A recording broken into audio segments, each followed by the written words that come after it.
Barangkali raja-raja yang mau ke sana itu tetap ada kegelisahan ya melihat kondisi Nusantara yang seperti ini ya, Bang. Betul ya, iya bisa.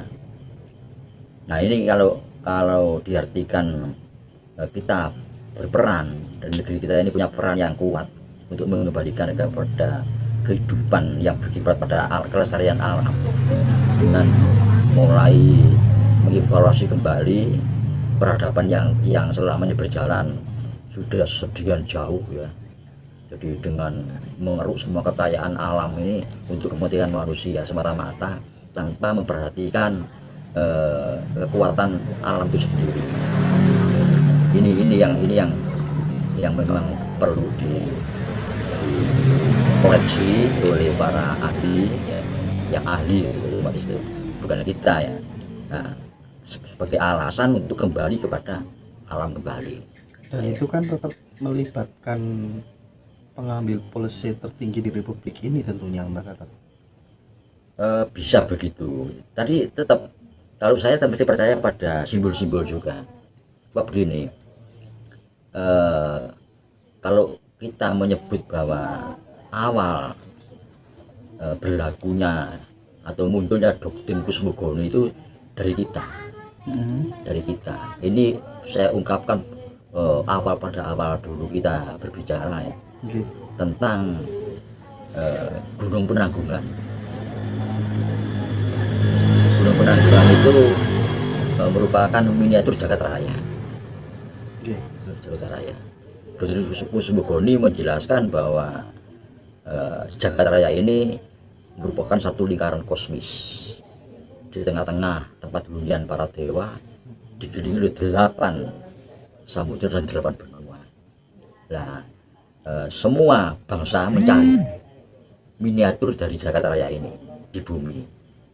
Nah, atau ketemulah di sini Gunung Penanggungan yang menemukan Bu Sendok sesuai dengan prasasti ya, yang dikeluarkan oleh Bu Sendok itu tentang yang ditemukan di Penanggungan ini. Nah ini gambaran bahwa doktrin kosmogoni itu berasal dari kita,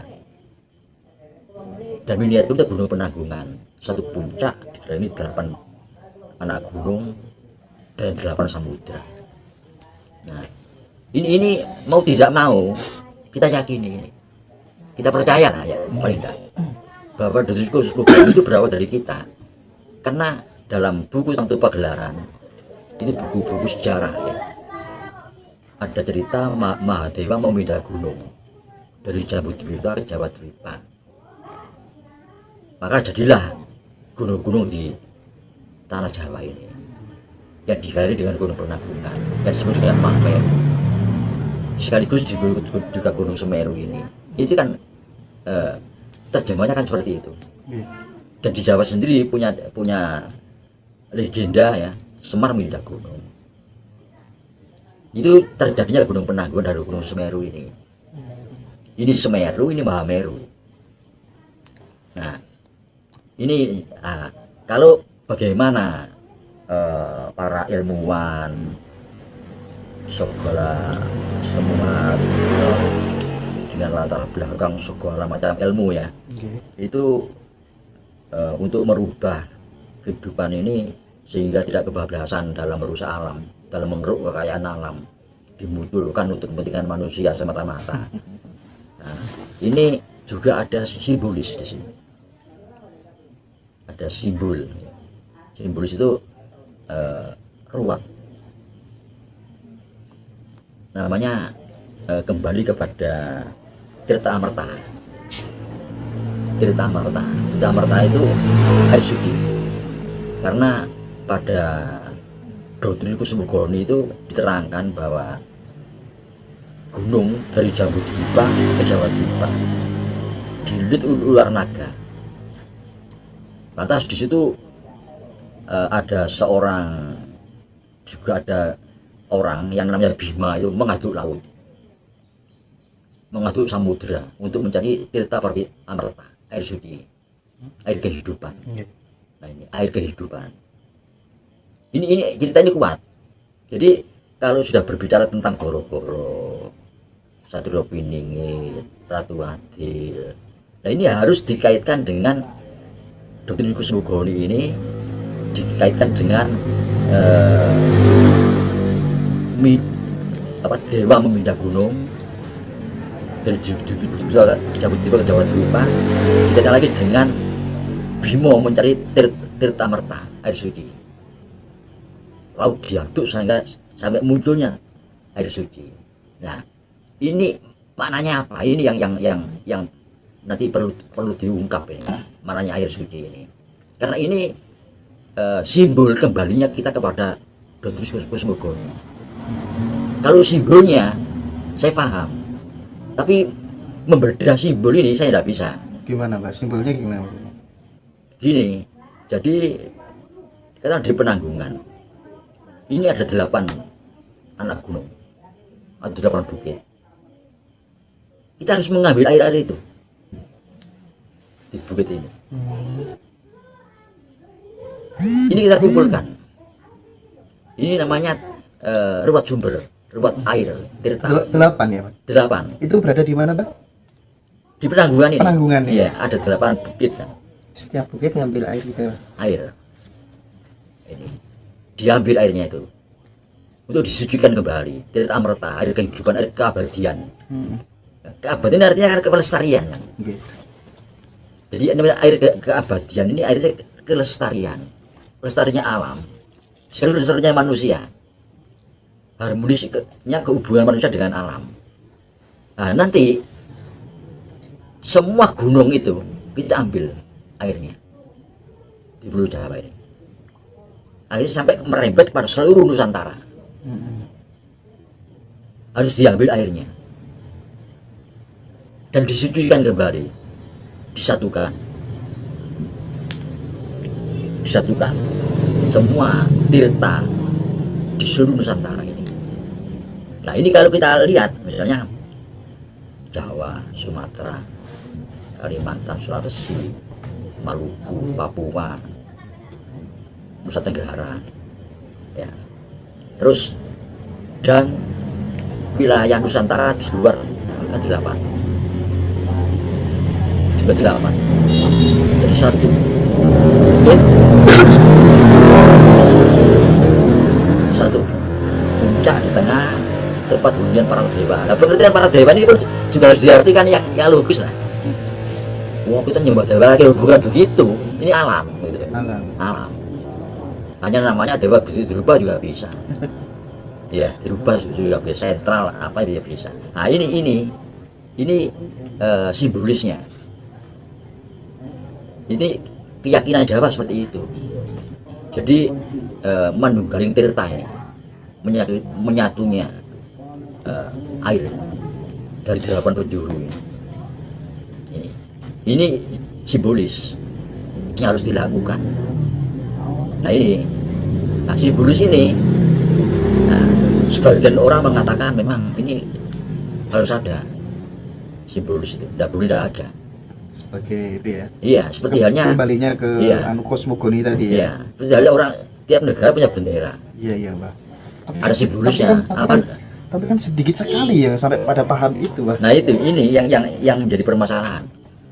Harus dikaitkan antara gor-gor ini dengan doktrin ini ya, dan juga cerita yang sangat kuat tidak hanya di Nusantara tapi seluruh dunia tentang pemindahan gunung dari Jambu Dipa ke Jawa Dipa ini dan tirta Amrita, air suci.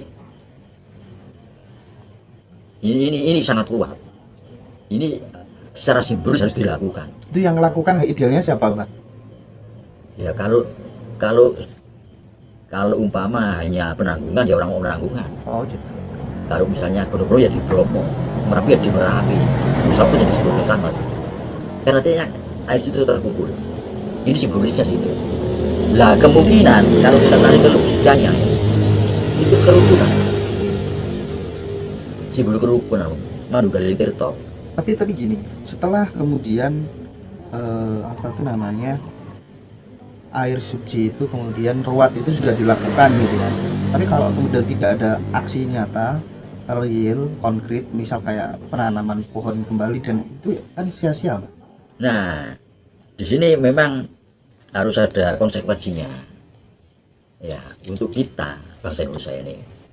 Ini kalau saya lancang, ini kan kalau yang tadi saya sampaikan barusan ini kan hanya apa ya, penawaran saja, penawaran yang tidak ada yang menangkap. Jadi dari saya sendiri, dari saya ke saya aja, ya. Jadi tidak ada orang lain. Ya, karena saya hanya ngomong ngelantur aja, ya. Boleh. Ya. Nah, tapi yang harus dilakukan sebagai konsekuensinya dari Mandiri Tirto se-Indonesia ini, kita harus bersumpah.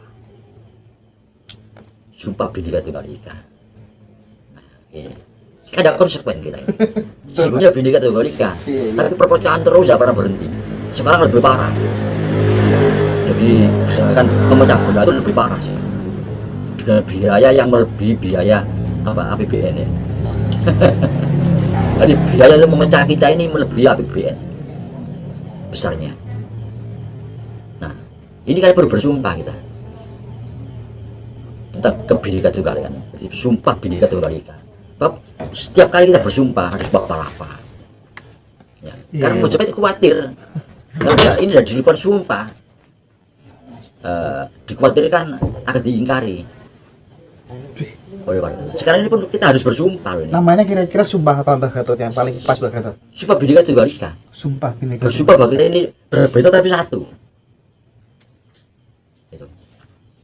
Itu konsekuensinya. Dan konsekuensi dari sumpah itu harus dipatuhi oleh semua orang yang tinggal di sini. Iya, di Indonesia. Dan konsekuensi dari pemerintah harus tegas. Bagi orang yang merusak persatuan harus ditindak dengan tegas. Dan ada kompromi daripada mati kabeh Indonesia. Daripada saya Indonesia mati kabeh.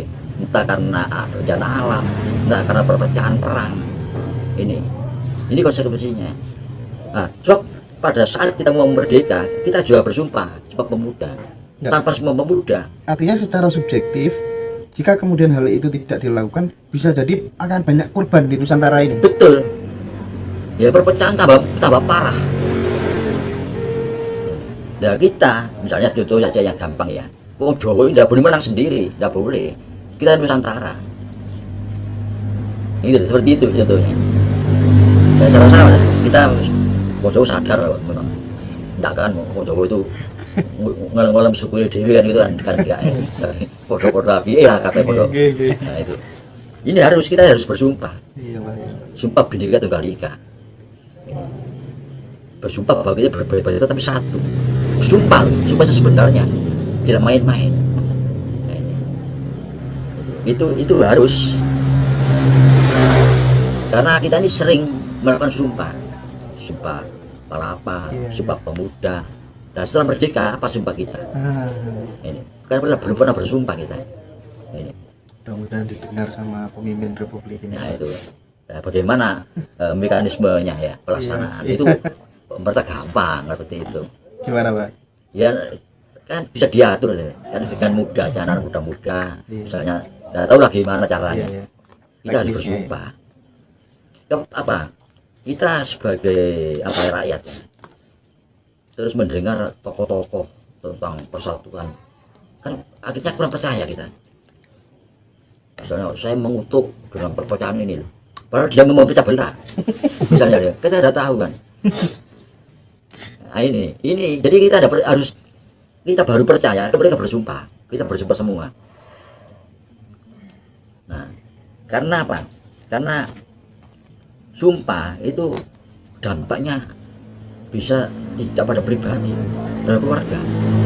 Ini orang tidak berani. Maksudnya gimana? Nah, coba sekarang ya, orang mau diangkat sebagai pejabat, kan harus sumpah gitu. Iya, betul. Harus sumpah. Tapi yang terkena dia sendiri dan betul keluarga. Berarti tidak dia coba betul keluarga. Nah, kalau saya melakukan ini, misalnya korupsi misalnya. Oh iya. Saya dan Keluarga kena. saya. Anak turunku, wow, udah berani. Berburung. Iya. Tapi andai kata pejabat itu ada peraturan baru gitu ya, pejabat dalam rangka untuk modern-moderni gitu ya, sumpahnya termasuk keluarga itu Nggak berani. enggak, bukan masalah nggak beraninya. Menurut Mbak Gatot efeknya juga akan kena sama keluarganya juga. Iya. Pasti itu. Iya, bersumpah. Jadi biaya untuk memecah kita ini melebihi APBN besarnya. Nah, ini kan perlu bersumpah kita tentang kebinekaan tunggal ika. Jadi sumpah binekaan tunggal ika. Sebab setiap kali kita bersumpah harus apa-apa. Ya. Karena Majapahit itu khawatir kalau enggak ini dari depan sumpah dikhawatirkan akan diingkari oleh warga. Sekarang ini pun kita harus bersumpah loh ini. Namanya kira-kira sumpah apa Mbah Gatot yang paling pas Mbah Gatot? Sumpah binekaan tunggal ika. Sumpah Bhinneka Bersumpah bahwa kita ini berbeda tapi satu.